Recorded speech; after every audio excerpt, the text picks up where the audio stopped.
Ah, so many great reasons to live and work and play here in Newport Beach. We've got the palm trees, we've got the weather, we have the sunshine, we've got great restaurants, we have beautiful beaches. But there's another important reason why people want to be here, and that's because it's one of the safest cities in America. So today, on this extended version of the backstory, we're going to give you an inside look at the organization that keeps this community safe and secure, the Newport Beach Police Department.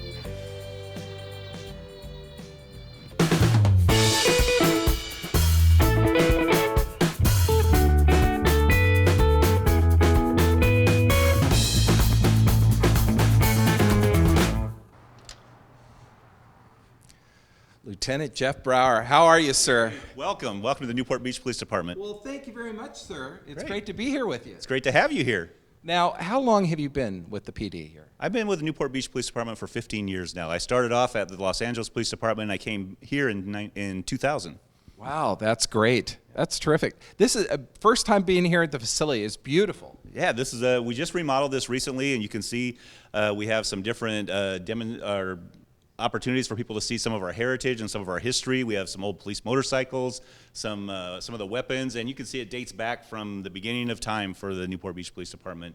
And we're really proud to let people come in and see what we're all about. It's a beautiful display. It's really great. You even have the red hotline phone over there too, and some early police scanners. Way back in the old days, before my time even. So. If you can believe that. No, not at all. Okay, so let's get a tour of the facility here, and you could show you around. It'd actually be better if I let the chief do that. We can go back and meet the chief real quick a second. Absolutely. Let's go see Chief Johnson. Come on in, Gary. Thanks. Yeah, thanks for being here. I mean, it's not very often that we get to take people into the inside of the police department. We usually see them on the outside or in the jail, and this is our great opportunity for us to show you around and let you see what this is all about. And what great, the inner sanctum here. The inner sanctum. Over here is the detective division. Later on, we'll take a walk through there, but that's where all of our detectives are. There's about 40 detectives that work back there. In this side of the building is our not conference room, but our auditorium, where we do any of promotional ceremonies. Anything big goes on in the auditorium there. Now, how did you get into law enforcement? Well, I started off a long time ago. I always wanted to be involved in law enforcement. I had an uncle that was a police officer, and it was always something that I wanted to do. And I finally got to the point where my wife said, you know what, go ahead and do it. At first, she wasn't quite so excited about it, but once we got to a certain point in our marriage, and I don't know if that's good or bad that she decided that it was good, but she pushed me out and said, go do it. And I've never looked back twice. It's been great, and it's been an awesome experience. Now my son is a police officer over for the city of Irvine, so it makes me proud that he's following along in the same footsteps. That's great, keeping it in the family. That's terrific. Now, these are photos I notice of all the past chiefs of the police here. Yep, these are starting with Chief Johnson over here, and then all of these are all the chiefs of police from the beginning of time with the Newport Beach Police Department. And you can see each one, it has their date on when they served the city, and all the way up to Chief Johnson. And eventually, when he leaves, there'll be somebody new that will get put up in that spot. That's great. Well, let's go see this chief. Let's see if he's in. Okay. Come in. Chief Gary Sherwin here to see you. Hey, Chief, how's it going? How are you? Good to see you. Thanks for being here You and bet. being on our show. Welcome. Terrific. We're great to see the inner sanctum here of your office now and where all of this takes place. This is it. This is the brains of the operation right here. It's great. I noticed you got your own vehicle. That's great. That's a perk of being chief, right? Yep. Saves a little on gas and saves the city some money. So I'm tired when I get to work, but it works. So, Chief, tell us a little bit about some of the crime statistics here in Newport Beach, because this really is one of the safest cities in America, right? Yes, it is, Gary. Actually, not only one of the safest cities in America, but probably about 5 years ago, we started a crime reduction that dropped us to historic lows in the city. So in 2010, our crime dropped to the lowest it's been in the city's history. Every year since then, it's dropped even lower. Currently, year to date, we're about 13% lower than we were last year. So again, historic lows in our crime rate in this city. That's remarkable. And what do you really attribute that to? Well, there's actually a combination of things, and I don't think anybody really has the corner on what exactly causes all crime. But there's a number of things. One, community involvement. We've really reached out to the community. We've had a lot of different efforts that we've reached out to the community to get the community involved. You know, one of our biggest crimes happens to be property crime. So that's people breaking into your cars or more importantly, opening up your unlocked doors and taking property from your car, unlock houses. So by educating the public more not to leave things in plain sight, valuables in plain sight, locking your cars and your houses, that's helped tremendously. We've had a lot of changes here in the police department and how we operate. We have a new geographic policing, where a team policing concept. We have a team of officers assigned to a geographical area of the city, and that is their responsibility throughout the span of that schedule cycle. And we have what's called our crime stat meeting, where I hold the division commanders and the lieutenants responsible for the crime in their area. We split the city into 4 different geographical areas. Each has a lieutenant responsible for it. And every month they have to stand before me and tell me what their crime issues are and what they're doing to address it. And got to make sure their numbers are good. That's great. How many personnel do you have here? Well, when you count our volunteers, we have a great volunteer program. We have close to 250 personnel altogether. Wow. Now, for a city of about 84,000, this is really extraordinary to have a department that is this layered in this, with this many, really good resources and deployment, isn't it? Yeah, we're pretty fortunate here in Newport Beach. We provide, I think, a level of service that most agencies don't provide. We go above and beyond. I like to say that we create raving fans. At least that's our goal, is to create raving fans with all our contacts. And, in most cities, if you were to ask an officer for directions, they might tell you, hey, take a left, take a right here. In our city, we'll say, hey, come follow me. I'll show you how to get there. And that's the difference, that level of service that we have here. And that takes time. It's extraordinary. So you're going to give us a little tour of police headquarters here. Yes. We're looking forward to it. All right. Let's go do it. Let's do it. So, Chief, tell us a little about your personal history. You've now been here for a few years. You came from Long Beach. Long Beach for 23 and a half years, been here for about 4.5 years. Yeah, Wow. Started on the 4th of July back in 2010. Well, that's quite a day to get started, especially in this city where a lot of action happens on July 4th. Yeah, right into the frying pan there. But you've been making really good progress in kind of calming that mess down there on the peninsula, I right? think we have, and I don't want to say I have. I think it's our folks who have done a great job. Matter of fact, this is our detective bureau. They've had a large part of that. If you want, I'll show you a little bit let's of come on our in. detectives. Wow, look, I didn't know you got Prince working here. That's We great. do have Prince working here. Matter of fact, is he back there? No, he's not here today. He's not here today. He must be on concert. Prince Okay. is one of our detectives. This is our economic crimes division. They investigate all of our economic crimes. You get your identity stolen, someone's using your credit cards, those kinds of things.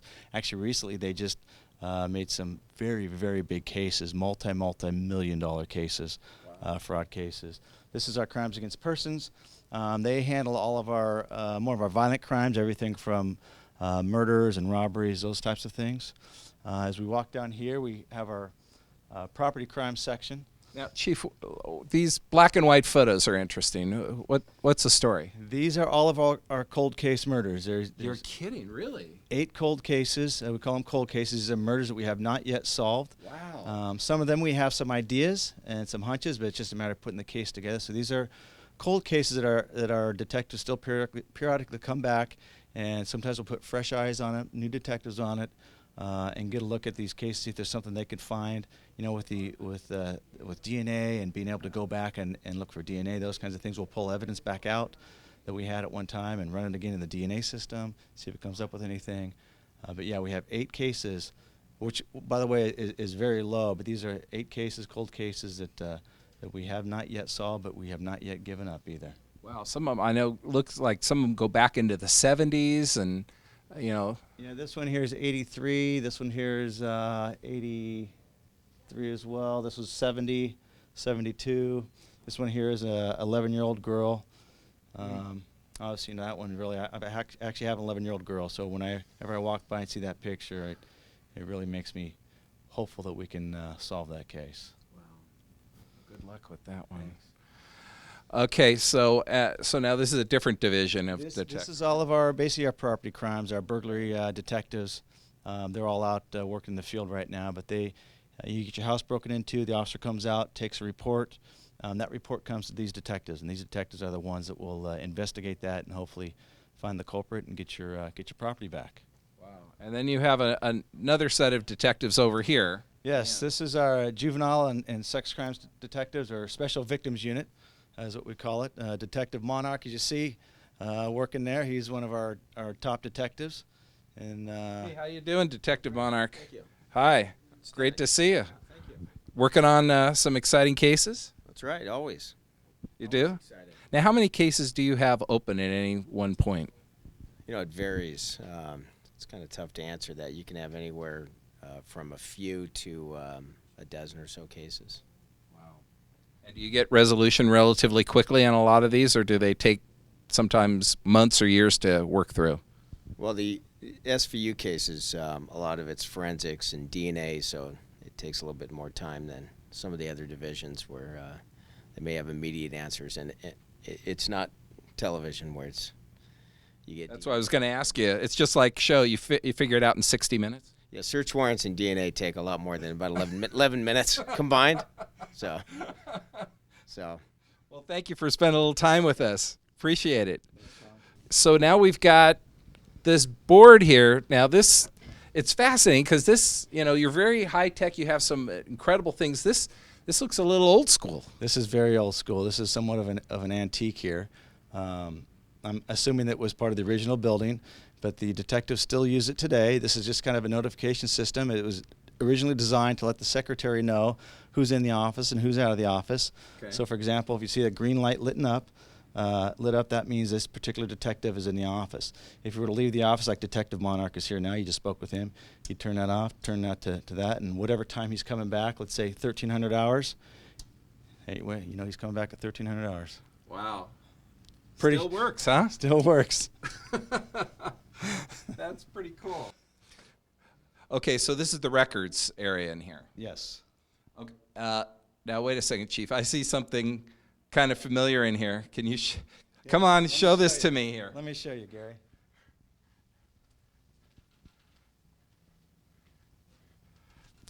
This is a stack of citations. Our officers come in here and pick these up for, this happens to be parking citations.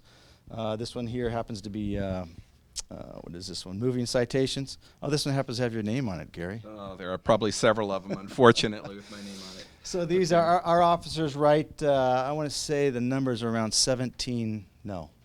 I think it's around 17,000, scratch that, 95,000 citations a year. Now, dispel a rumor. There's not a quota, right, for citations? No, there's no. I mean, besides a toaster oven that you get every 5 citations, there's no such thing as a quota. In fact, a lot of people, there's a misunderstanding that they think we make money off citations. It actually costs us more money to send officers out to the right citations than we make money. There's a small part of that fee that comes back to the city. The majority of any fee goes to the state and goes to the court system. It's not a moneymaker at all. So people think that we're trying to make money off citations. It's not a money. It's a money loser, actually. We don't do it for money. Okay, so what are we looking at over here? This is our watch commander's office. The watch commander is actually, I joked about my office being the hub of the operation. This is actually truly the hub. In law enforcement, unlike a lot of businesses that are 9 to 5 or they close it at night, we don't. We're a 24/7 operation, so there's always has to be somebody in charge of the operation, and that's what our watch commander is. Your watch commander is in charge of everything that happens in the city. Wow. So at 3 o'clock in the morning on Saturday morning, the person sitting at this desk is running the show. Ooh, that's big responsibility. Yeah. Well, we've got some good people here. So, matter of fact, Sergeant Rachel Johnson here is one of our watch commanders. Sergeant Johnson, nice to meet you. Nice to meet you. Great to see you here. So, is everything under control here in the city? Absolutely. With me at the helm, nothing to worry about. That's great. Well, it seems like you're watching everyone up here. It's like a big spy cam up here. Well, it is. The watch commander is responsible for not only the entire city, but station security. I mean, we can't do that if we don't have cameras everywhere. So we have cameras at our front desk. We have cameras in the jail, just so that I can keep an eye on everything that's going on. So if someone needs some assistance, we can get it to them in a timely fashion. Now, have you ever been here in the middle of the night and you've seen something go wrong and you kind of panicked? What happens? Well, since it's the middle of the night, I'm by myself, so I can panic in private, and then I get myself together and start making the appropriate phone calls. So now, who would you call? If something was going on somewhere in the city, what would be the protocol? Well, it would depend on the event, but I'd have my field supervisor handle the field, and I'd make notifications, and usually at some point I'm going to have to call the big boss here, the chief, and tell him what's going on. You wake him up at 2 in the morning? With pleasure. It sounds like a fun job. It is one of the best jobs at the police department to be the watch commander, because you get to do a little bit of everything. You have a lot of responsibility, and you get to meet interesting people like you. Now, I'm the least of your interesting people, I suspect, that come through this place. So how long have you been doing this? I've been a sergeant for 2.5 years. Wow. And how long have you been with the department? I've been in the department for 9 years and law enforcement for 13. Another example of what the watch commander does here, and oftentimes things are time sensitive. So, for instance, tsunamis. Tsunamis are one of the things we talk about in the city, and we always have to be prepared for. Well, if there is, let's say, an earthquake somewhere offshore, and we think it's going to create a tsunami here, the watch commander is one of the first people in the city that gets notified, if not the first person. The teletype will come in to the watch commander. And those sirens that we have throughout the city, those tsunami sirens, the button for that siren is right there. Really? Yes. So Wow. it's the watch commander's responsibility to unlock that. Got a key to turn, just like, we can even show you. It's got a little 2 keys to turn, just like you're launching a nuclear weapon or something. You're And kidding. you push the button and the sirens go off for the city, and it starts the evacuation of the entire city. You're kidding. Can you show us those buttons? I can, and one of the things, I want to push the button one day. I just don't want a tsunami. I just want the occasion to push the button. That's what I look.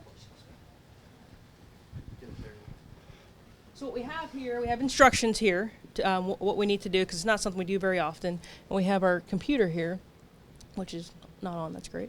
And you have to turn a key, which is on the watch commander's key set, and then press a button in order to activate the tsunami.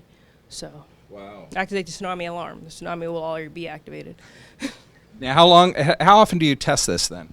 Well, the tsunami sirens are tested monthly at a low tone. And we can put it in test mode here, where we can push buttons and make sure everything will work properly without, like, alarming the public or anything like that. And we try to do that at least once a month. If I can mention, Gary, Sergeant Johnson mentioned that the monthly tests that we do, it's done at a low tone. Oftentimes I'll read in some of the papers or some of the blogs how people say they can't hear. We had a test. We usually notify people of a test, but they say we can't hear it. We didn't hear the alarm. Well, that's because we do it low on purpose. If it's a full blast, everyone's going to hear it. Believe me, everyone is going to hear it. There'll be no problems them hearing these sirens. So we purposely do it on a low tone because it'll disrupt a lot of people if we did it on full blast every time we test it. So now, when you have a tsunami, how much warning do you have? Do you have like minutes, hours? Typically, how much advance notice would you have? It varies. It could be that we don't have any advance notice. A lot of it, if it's earthquake generated, it depends on where that earthquake is and the fault lines and those kinds of things. We hope that we have enough time to get notifications out and start our evacuation procedures, our tsunami evacuation routes, get them in place and get everybody moving out of the low ground. But it just varies. It could be, there's a possibility that we could have a tsunami where there's just no notification time. But we hope that never happens. Now, as part of the new Civic Center, there's an emergency preparedness facility there, too. Now, how does that work with what you're talking about here? Right. That's what's called our Emergency Operations Center. And if there's a major event that's bigger than just a police event, but one that involves several departments, such as a tsunami, you'd have your police, your fire, your public works, everyone involved. That is our Operations Center for that. So we'd have what we call Department Operations Center here, where the police officers and the watch commander, they'd be operating out of here. And I would be down at the Emergency Operations Center with the other department heads and the city manager, and we'd be running the event from there. Wow. So, and that's a fully integrated system. So you'd have fire and you'd have police and everything else under one roof then, right? That hadn't really existed to the extent that it does now with the new Civic Center. Is that correct? Right. Before, it was actually housed here in our auditorium, but which was not an efficient facility for it. Now we actually have a facility built for emergency operations. It's a much better facility, and it leaves us here at the PD to have room for our own department operations center, because each department will usually have their own operations center in addition to the emergency operations center. Great. Well, let's hope you don't ever have to push the button. Let's hope not. It's sort of like the president carrying the football, right? Exactly. Just, you have the secret code, right? Exactly, and it's fun to think about, like pushing the button, but not a tsunami. I just want to push the button. That's all I want to do. My wishes are very, very simple in this world. Just to push Well, I kind of hope your wish doesn't come true. Thank you very much. Now, where are we going next, Chief? Let's go to the communications center. Okay.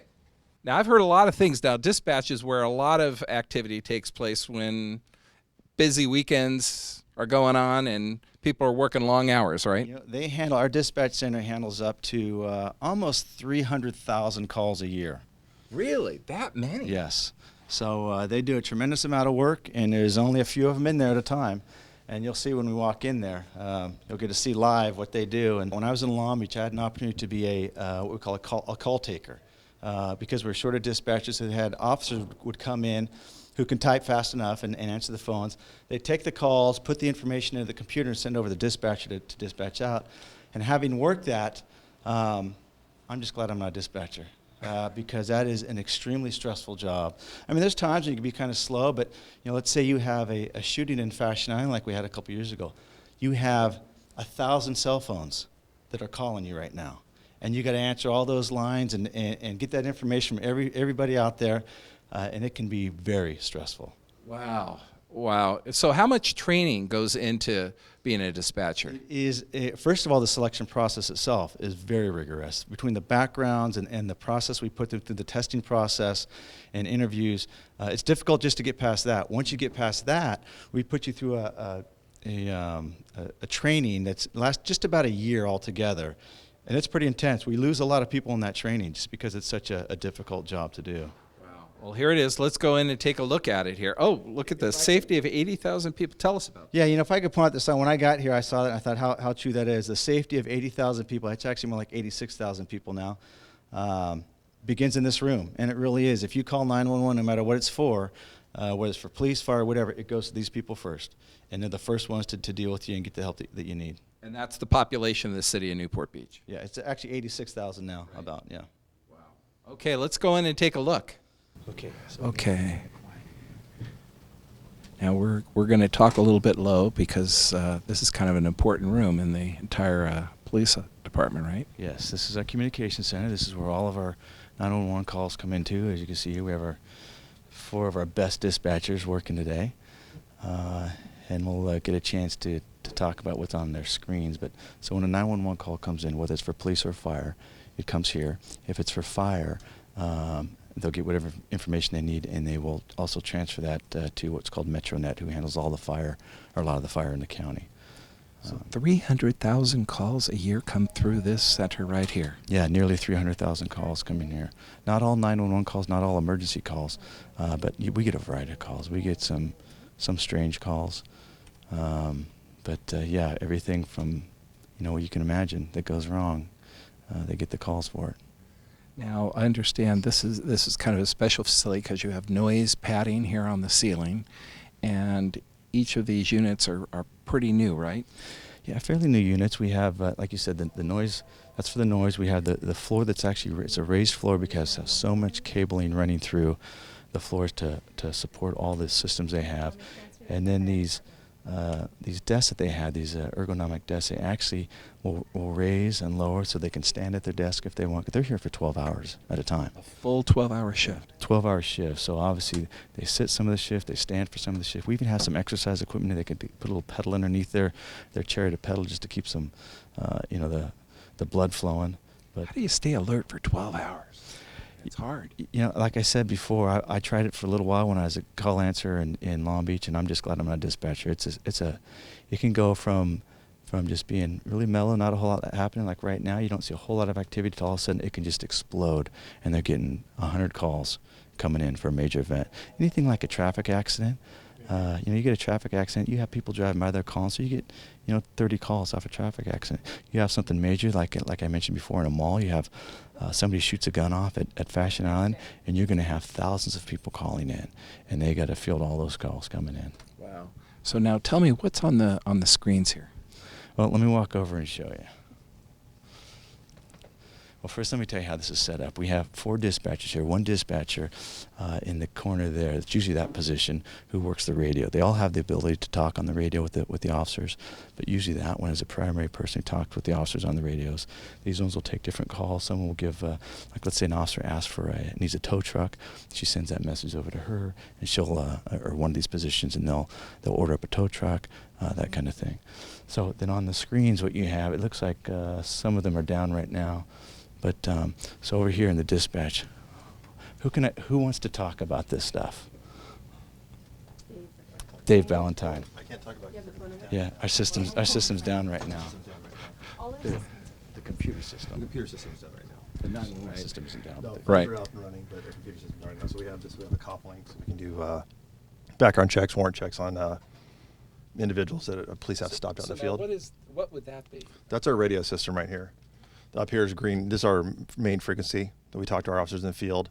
Okay. And if they have more to say or we want to give them more information on call, we can switch them to an altered frequency, green 2 or green 3. So we can talk to them there. We have air call, which is a communications line with our local helicopter. We use HB1. And then Orange South is a countywide transmission. And then we use a red channel as a countywide emergency broadcast. So if something happens in the county, they need to let everyone know about it. General broadcast will go over that channel. And we can let the officers know if it's a local agency that it's occurring in. So they can communicate essentially with all the other agencies in the county if they need to get something out. So now it looks like you have several cameras around the city here. You've got some beach cams. You have one in front of the building here in your lobby. I mean, is there any particular reason why those shots are up? These are just our front lobby cameras. So if we can see anybody come up the stairs or there's an emergency of some type in the front lobby, we can keep an eye on it. The beach cameras are controlled by both in here and at lifeguards. So we've used those in the past for lost kids on the beach, suspicious subjects on the beach. We can zoom in pretty tight, look for people on the beach in description so we can help lifeguards or officers who are on the way locate them quicker. When the beach is closed at night, they can see if there's people out there that shouldn't be out there, that kind of thing. Now, does each screen serve a different purpose then? Right now they do. We just have like I said, since our main computer system's down right now, we just have our cop link up so if you need to run anybody. We have our alarm system, so anyone has an alarm monitored by the police department, we can monitor that. And then just the regular police department website right now. But usually what happens here is we have our CAD up here, which is all of our incoming and outgoing calls for the police department. Tell them about that button. Oh, the traffic signal button? Yeah. Oh, this button right here. So if we have an officer leaving the station, especially a motor officer, and they don't trip the light and they have an emergency to go to, we can click this button right here. And what it does is it turns all the north and southbound traffic, turns those signals red automatically. So we can get our officers out to emergency calls quicker. Wow. Yeah, so that works. There's a lot of us that would love to have a button like that in our own cars. Yeah, no kidding. Especially, yeah, so we have that one. We also have the remote speaker. So if we do have an emergency going on in the city, such as a bank robbery, we click that button and everything we see on the radio is broadcast throughout the station. So any detectives in the station, any officers in the station hears what's going on, they can get out right away. So That's great. Yeah, a lot of tools, a lot of toys. Now, you also have a big volunteer corps, too, that check on homes when people are on vacation, and if there's a problem, I suspect it would come through here, right? Yes. Yes. We do. We have about almost 30 volunteers, police volunteers, and they do things such as vacation checks that you mentioned before, where someone's going on vacation, a planned vacation. They can either sign up online or call us, and we will have those volunteers go out and check their house on a regular basis, just to make sure everything's okay. If mail's collected on the doorstep or whatever, we'll take care of that for them, and walk around the back if they want, make sure that everything's okay, no broken sprinkler lines or anything like that, and just a service that we provide for free. But it's actually a really nice service, and that's just one of the many things our volunteers do for us. That's great. And if there is a problem, then the call would come here if there was a burglary or something like that. Absolutely. That's Let me great. show you one other thing. This is, we mentioned that the computer system is down right now, but the 911 system is not down, which is common. Every time we get upgrades or something, we need to fix the computers. But the concern is if the 911 system ever went down and you dial 911 and we can't hear you, can't come to us. We have fail safes and backups for everything. This switch right here is one of our backups, where we flip that switch and all of our 911 calls now go to Huntington Beach.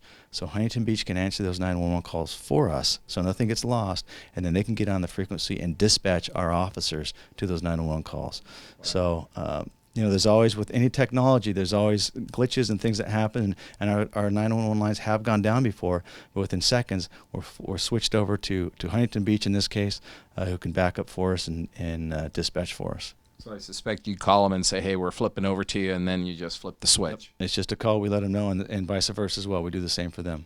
Yeah. Wow. Now, helicopter services, how does that work? You work with Huntington Beach on that? Yes, actually, we contract with Huntington Beach for their helicopter. We had in the past our own helicopter. We were part of a JPA with Costa Mesa with a helicopter. That's gone away a few years ago, but so now we just contract directly with Huntington Beach. They have a helicopter that they provide for us. Matter of fact, the way the contract, they actually have 3 helicopters there. So the way our contract works, in the event of a major emergency, such as a tsunami we talked about before, where they're going to want a helicopter there, they will put up a second helicopter just for our city. 4th of July is a perfect example. We have a helicopter here on 4th of July. We pay for regular patrols from the helicopter. Sometimes they answer some of our calls for service if it's a call that they can handle for us, or if it's, let's say, we got a report of a traffic accident some distance away and our officers are not close, they can get there first and kind of from the air tell us how serious it is, how quickly we need to be there. If they say, oh no, these guys are out of the cars and it's okay, no need to go too fast to get there. So they're great eyes for us, and we have a lot of areas. A lot of people know we have a lot of areas in Newport Beach that cars can't get to. A lot of brush, and you talk about lost children or maybe even fires, those kind of things. Helicopters can get back there and see things. And we have what we call FLIR, or forward-looking infrared systems on there, heat-seeking systems that we can find bodies, warm bodies, when they're lost or they're in the brush or something like that, back in those places where it's almost impossible to get police officers back to. Wow. Yeah, so they're great. They're a great service, a great tool for us to have. That's great. So there's some great partnerships that you have with law enforcement here in South Orange County then. Oh, absolutely, yes. That's great. Okay. Well, this has been fascinating.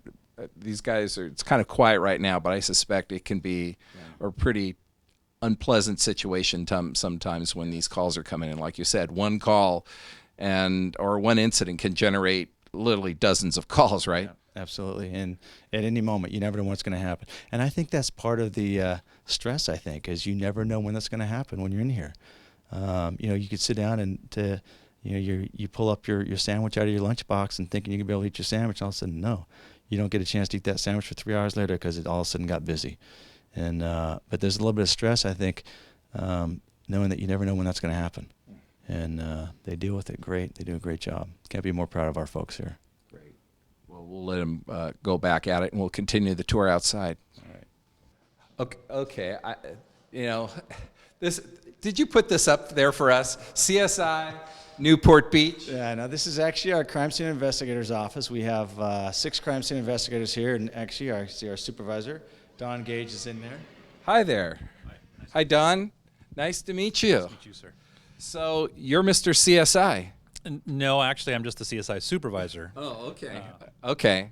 So, I know you're prepared for this question, and you probably get it at all the parties, right? Is it just like the TV show? Absolutely. Yeah. Yeah, just like it.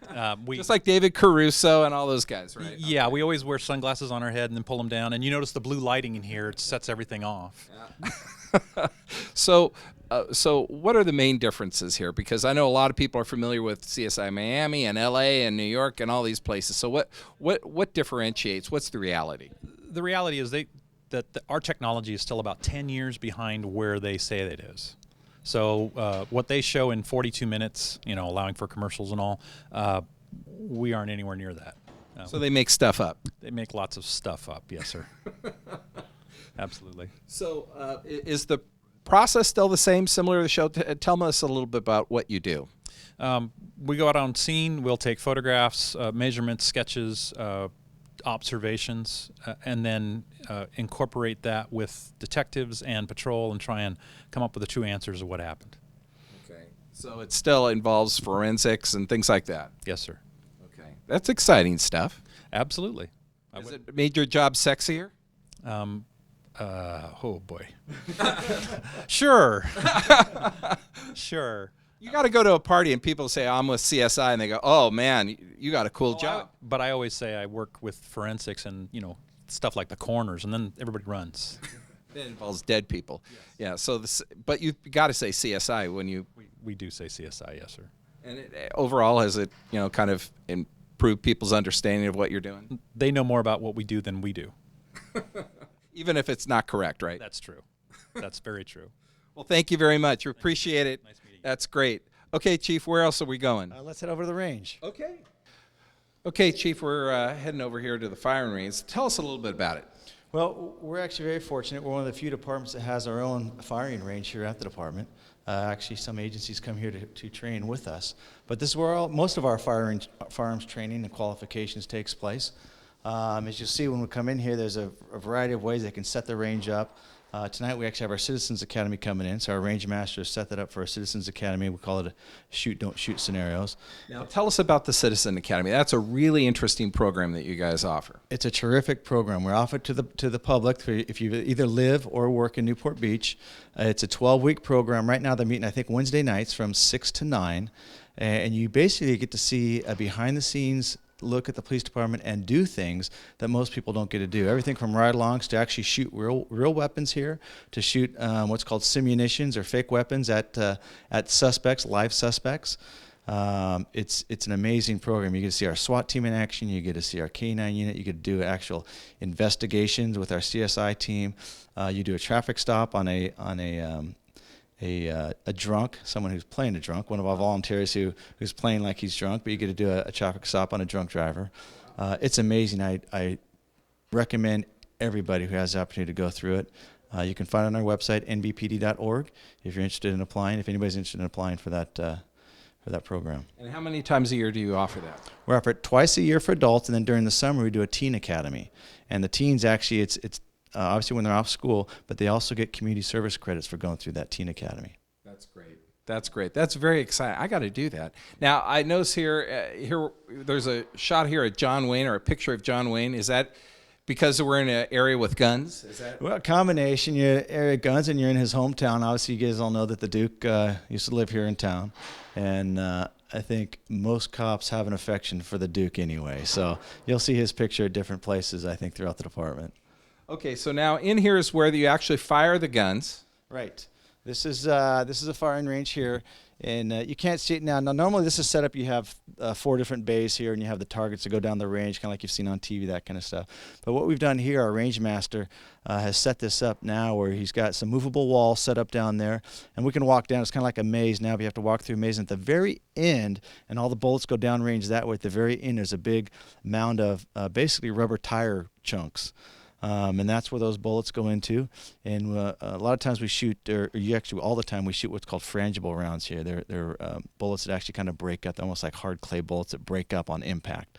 So we're not really shooting lead down here because of the lead issues and lead poisoning and stuff in the air. So, but that's it, and that's how our range is set up. And we every 2 months we have a different qualification, different training course that he puts us through with different.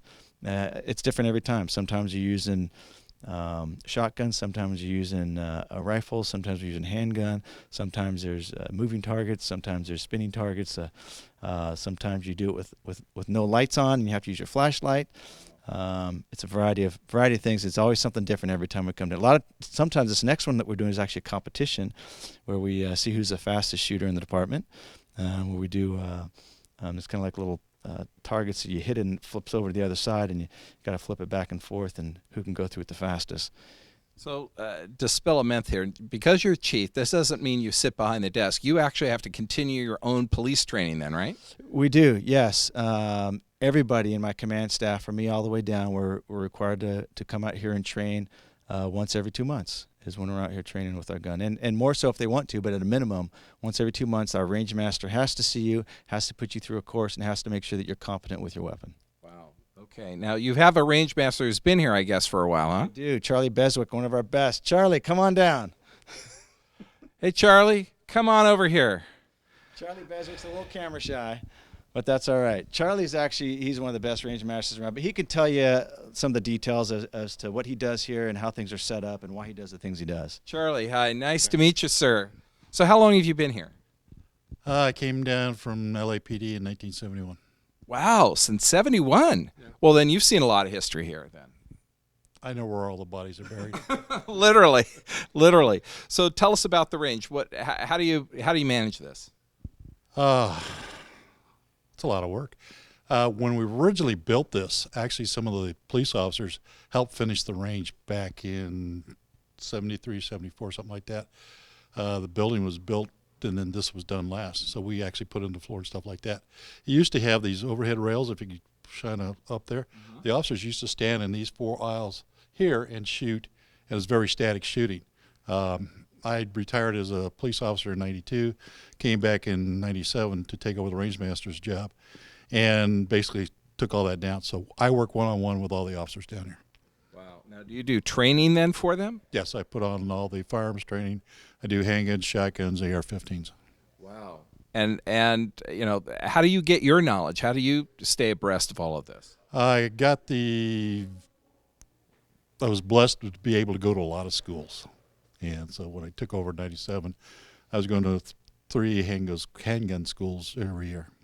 Wow. So do weapons technology change a lot? Some of the techniques have, but the basic shooting principles are still the same. So if you're shooting a gun, what are the key principles that you normally advise people to be concerned about? Well, in the type of range training we do here, it's not just shooting at targets. We try to put together training that the officers might, or scenarios that officers might encounter out in the field. So once a year, I'll have the officers tell like they've been knocked down on the ground, they have to shoot from the ground and have to be consistent in hitting the targets, which is trigger control, sight alignment, and follow through. Now, it's challenging because there are times when they have to shoot and when they don't they shouldn't shoot. And that's what you're going to be working about with the Citizens Academy Day, because sometimes that's a split-second decision, right? Yes, it's to the officers' individual decision what they have to make, and it's what they see. And so we try to present them with that. What the Citizens Academy is going to do tonight, they're going to pretend like they're the officer, and they're going to have a simulations gun, which is a blue gun, shoots a little plastic bullet. There'll be a SWAT officer downrange behind some blue barrels. He'll come out and present them with either a shoot or don't shoot scenario. Wow. And do most people get it right? Oh, yeah. They do, really? That's pretty good. I used to be one of the suspects until I got tired of getting shot at. And we had one lady in the class that never shot a gun before. She came around the corner there. We presented her with the shoot, don't shoot scenario. And actually it was Randy Query, our sergeant in training. He was working with me that night. And I brought the lady around, and he presented with her, and her first shot was right between the eyes. Wow. She was great. And never had shot before, huh? No. Wow. She just knew what to do. That's great. Well, Charlie, thank you very much. All right. Appreciate it. Keep up the great work. Okay. Okay, Chief, where are we going to next? Well, why don't I take you to our briefing room? Okay, let's do it. It's this way. So, Chief, what are you most proud of this department? Is there any single thing that you think kind of distinguishes department among others than you've worked in? The people that work here. You know, that's our greatest asset and our best resource. And I tell you, the quality of people that we have working here, serving the community of Newport Beach, is just second to none. Everything from their education level to the level of service they provide, their interaction with the community. I've never seen, and I've been all over this United States training different police departments. I've never seen anything as good as I see here. Wow, that's great. So this is the squad room where many of them meet then, This is right? a squad room where we have our briefings for every shift. Let me show you what this looks like in here.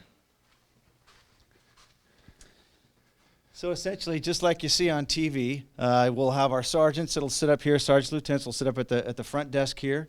Our officers will fill in the seats here. We have a screen that comes down here. We show all the stuff that happened from the previous shift. You know, all the arrests that were made, the booking photos, any leads that are out there. We have our crime stats that we go over. You see on the wall behind you, various maps with different crime stats that the sergeants will go over with the officers. And basically get all their assignments, where they're going to work, get their cars, and then they head out the back door here to get their cars and to go to work. So is it like Hill Street Blues where they say, be careful out there? Absolutely. It's exactly what it is. They do say that. Yes. They do, huh? Yes. So as we walk out here, you'll see our cars. Wow. So, okay, we're leaving the briefing room now, and we're outside here, a lot of police vehicles. Yeah, this is where all our vehicles park. When the officers get done with the briefing, they just walk right out this door, straight to the vehicles, load up all their equipment. Gas up right here. We have our gas pumps here. This is where we service all our vehicles. The service doors are down now, but that's where our mechanics work. So everything is parked out here. And then we have some of our specialty vehicles that are lined up along the fence line here. Okay, I know what that is. They made a TV show about that one. That's the SWAT vehicle, isn't it? That's it, our Special Weapons and Tactics team. That's their van. And want me to show you inside? Absolutely. Now, tell me about the SWAT team. How do you use them? Well, I like to say the SWAT team is it's obviously a special team, but the analogy I use is when people are in trouble, they call the police. When the police are in trouble, they call the SWAT team.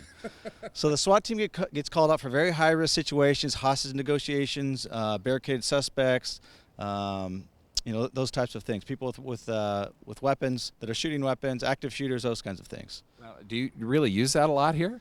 Unfortunately, we don't have to use it a whole lot, but we've used it a few times. But I'll let you talk with one of our SWAT officers. Jarima, are you in there? This is Detective Jarima, if you want to go in. All right. He's one of our SWAT officers. Hey, nice to meet you. Nice to meet you as well. Hey, this is great. So I'm in here in the vehicle, and we've got what looks like lockers. Everyone's got a locker here. Everybody gets their own locker. It's where we keep our vests, our helmets, our boots, any supplies or tools that we take with us. That way everybody has everything on their own and has everything where they know they can get it quickly in case we need it. So we have our vest in here if you want to give it a try. Yeah, sure, why not? You live once. Now, well, Goes on right over the top. And we'll get this strapped in here. thing is heavy. Yes. And you guys run in these things. Sometimes we have to run in them. Wow. So what would happen if there was a call then? You'd have officers, and then they would meet this vehicle, come in here, and then they would...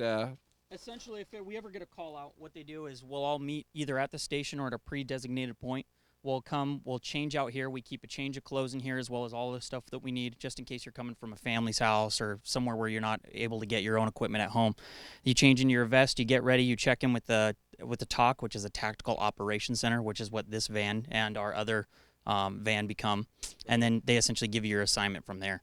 Wow. Okay, now describe what's here on this vest. Essentially right here this is a ballistic vest. We have ballistic plates that are actually inside there as well, which will stop a lot of rifle rounds. We have our magazine holders, which don't have magazines in them right now. On the back side, you'll have another plate on the back. This is actually the breaching pack. So what we'll do is we'll carry breaching tools, which is like a pick and a hammer and a ram in case we have to get into doors or pull open doors. So the guy who has to carry this has to carry a lot of extra equipment with him as well. We also have the helmet, if you want to give the helmet a try. Oh, okay. I know the guys behind the camera, they've been wanting to get me in one of these things. My head's too big. People have said that about me for a long time. My head's too big. Okay, and what else do you have in here? Essentially in here we have all of our extra equipment. You can attach these pouches onto any part of your vest that you have extra space.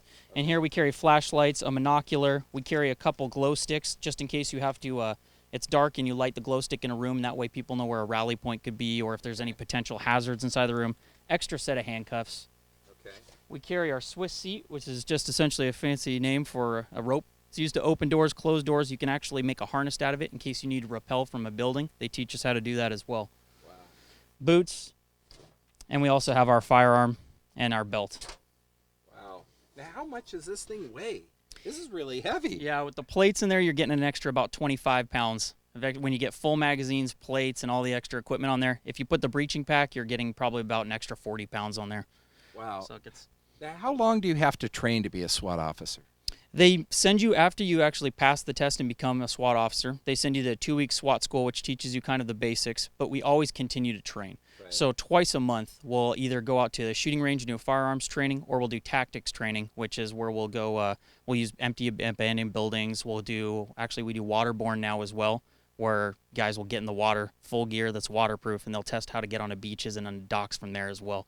So we keep constantly training, adapting, because there's never one true perfect way to solve a problem. So we try to train in all the ways to solve the problem. That way we can get the resolution without anybody getting hurt, which is our main goal. Right. Okay, now I'm missing one thing, and that's a weapon. You got those around here too, right? I'll show you where those are at. Okay. They're right back here. Okay, right back here. Man, I don't know how you navigate with this stuff. It's amazing. Okay. All right. So you have it locked up. Yes, we always keep it locked, and then that way, just in case for some awful reason somebody gets in the van they're not supposed to, they can't get at the weapons. Wow. So here we have two different types. We have our AR-15 platforms, which are essentially, they shoot a .223 round, and we have our MP5s, which are a 9mm submachine gun. So we have a rifle and a submachine gun. All of them can be set single fire or auto, which essentially is it shoots enough bullets until you stop pulling the trigger. Never really use that setting, and there's very certain settings we set it. Most of the time it's just single fire, but it's there in case we need it. Everything's equipped with a flashlight, sights, and as well as a collapsible stock, and some guys put on front stocks as well to kind of help them with the steadying of the rifle. Wow. Now I remember with LAPD in I think it was 94 with the Northridge shootout. Yeah. That changed a lot of things for SWAT teams, didn't it? That definitely did. That actually, it kind of opened a lot of people's eyes on the limitations of the pistols and the firearms that they were using at the time. And that's why we do use the rifles now, because they can penetrate some of the armor, and it gives us better accuracy over a longer range, so you don't have to get inside those extended gun battles at any point in time, which causes a lot of damage to the people who are involved as well as civilians around the area. Wow. Now, how many instances have you kind of been involved with involving the SWAT team here? 3 so far, and I've only been on for about a year. So a little bit over a year, and so I've been on 3. It usually works out. There's not too many, but it's nice because we do get them, and essentially we'll help out other things, like we helped out in Anaheim to help out with the FBI. They'll ask us for help. Other SWAT teams will ask us for help, and we'll go out and help them as well. So everybody, when you get on the SWAT team, you learn to just help out every other city. If a city needs help, we'll go out there and help them, just as we would expect them to come help us if we needed help as well. Wow. Well, this has been great, Detective. Thank you very much for spending a little time here. This is fascinating, and you've got a fun job. I do. A scary job, though, I have to tell you. Don't you get scared? You know, it's a healthy fear. You get the healthy fear where you expect, you're putting yourself in danger, but you trust. I mean, I'm with a bunch of other people, and I know that they've trained as hard as they can, and no matter what I do, they've got my back, and they know that I have their back, so it's a good feeling. That's great. That's great. Well, thank you very much. I think the chief's going to probably take me to jail now. So, Sounds good. Okay, thanks. So now we're kind of at one of the more famous parts of police headquarters here. That's everyone's curious about the jail. Yep, this is our city jail. This is the entry from this side of it. When we bring prisoners in, I'll show you where we bring them in. But before we go in, I have to put my gun away because we can't take any firearms in the jail facility. So that's protocol. So every officer coming in has to put their gun away so that there's not an incident in there, right? Correct. There's no firearms allowed inside the jail facility. Wow. Now, do you carry that with you all the time? Yes. Even when on your off duty? Usually. Really? Yes. Wow. A lot of people don't like me. I don't know about that. So, gotta hit this button here. Oh, we hit the button. Okay. So what we do, we hit the button here. There's 2 doors that we have to go through, and they control those doors. So you'll hear a buzz in a minute, and the doors will pop open. So don't be startled because it's kind of a loud noise. Okay. So now a prisoner wouldn't normally come through here, though, right? They would come in the back. Right. And I'll show you how that happens right through here. Okay. So as we walk through here, you'll see our jail's divided up into several areas. We've got several cells down this way. Further down to my right is our juvenile holding facility. And over here is kind of the operations center where all of our jailers, this is our jail supervisor, Bob Yamada, who's on the phone right now. But this is where the staff works. And you'll see over here is where we bring people in. There's a sally port out there, so officers will drive their cars up in that sally port. We'll show you how that is. They come in through those doors. Then our jailers will meet them there, do the appropriate pat down, take their property from them, and so forth. And then they start the booking process. I'll show you the fingerprint and the room where they take the mug shots. There's interview rooms, and I'll show all the different jail facilities that we have. Okay, so when they come in, then the car actually comes in a full room, and the door gets shut behind them so that when they emerge, they can't do a runner, right? Exactly, yes. Right. And then that's when they proceed and they come in here and start the booking process. Yes. Okay. Let's go look at the booking process. Okay. Jailers here, custody officers. Hello.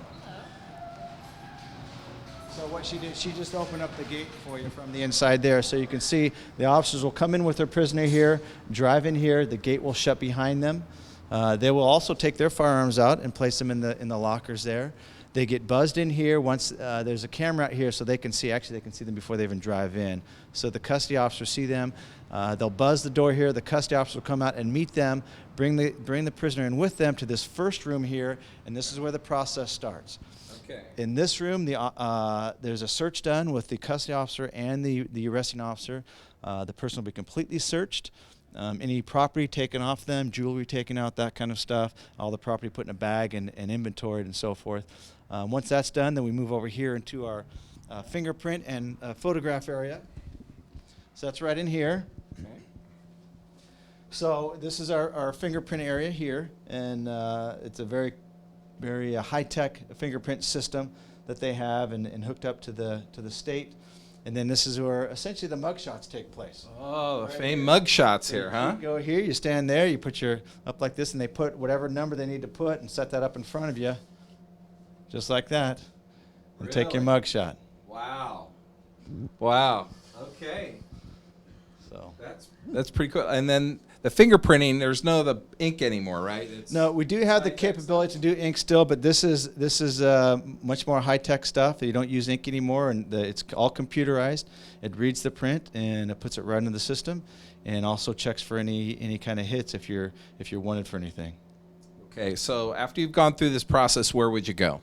Then we'd find your cell over here. Now, you got a variety of cells here, and you keep the men and the women separated, I understand. Now, this one is kind of an interesting cell. This is our drunk take. Actually, I see our jail supervisor, Bob Yamada, is here now. And maybe, Bob, Hey, you wanna Bob. explain. This is Gary Sherwin. You can explain Come on in. about the jail here.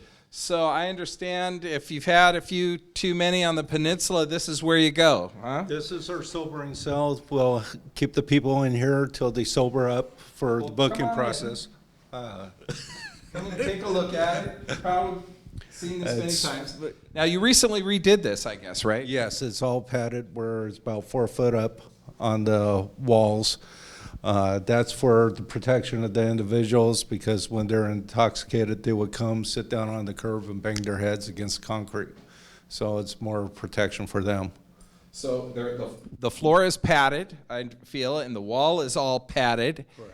And those are their facilities then. Yes. And, how many, it's a pretty big room, so I suspect you have quite a few people in here on certain holidays. We could put 11 people in here on average when we're pretty busy, besides what's in a regular housing area.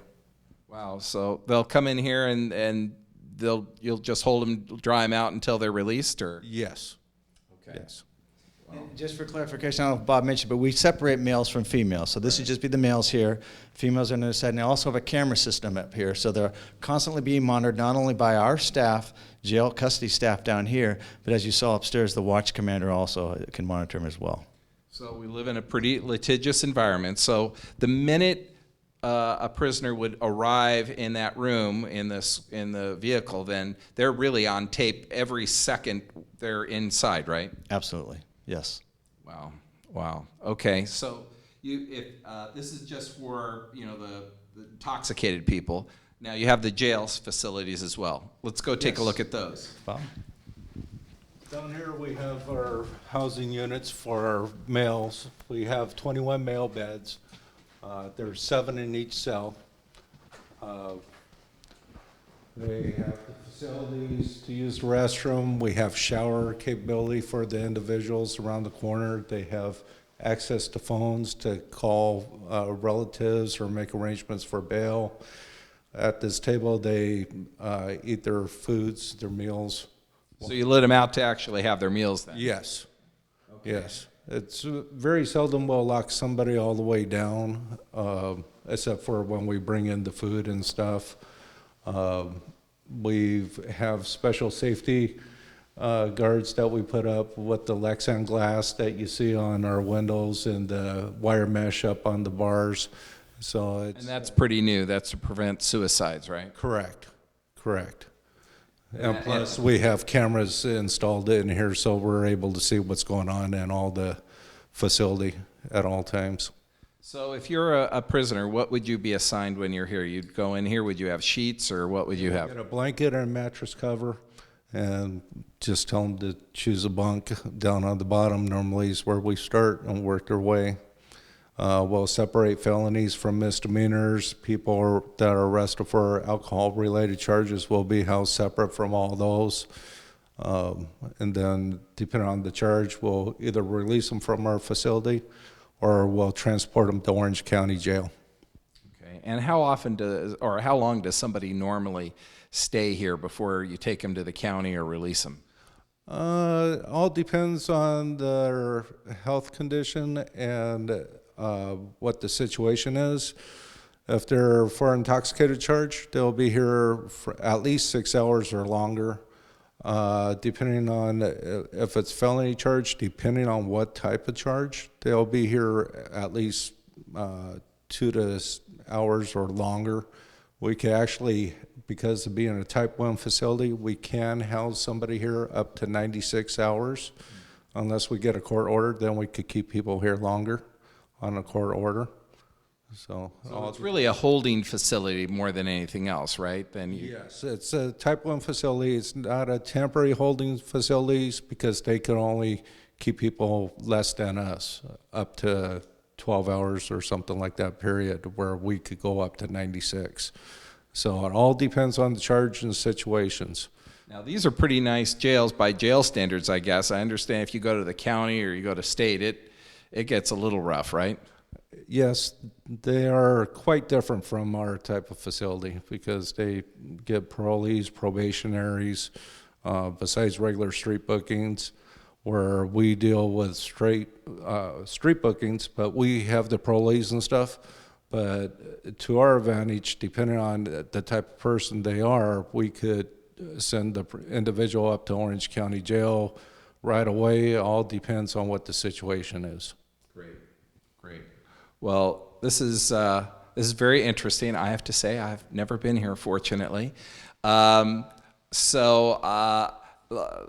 to take I'm going to take a little peek here inside the jail. It's not a whole lot to it. Pretty basic, and it's meant to be that way. All right, Gary, would you like to see what it feels like to actually be in the cell?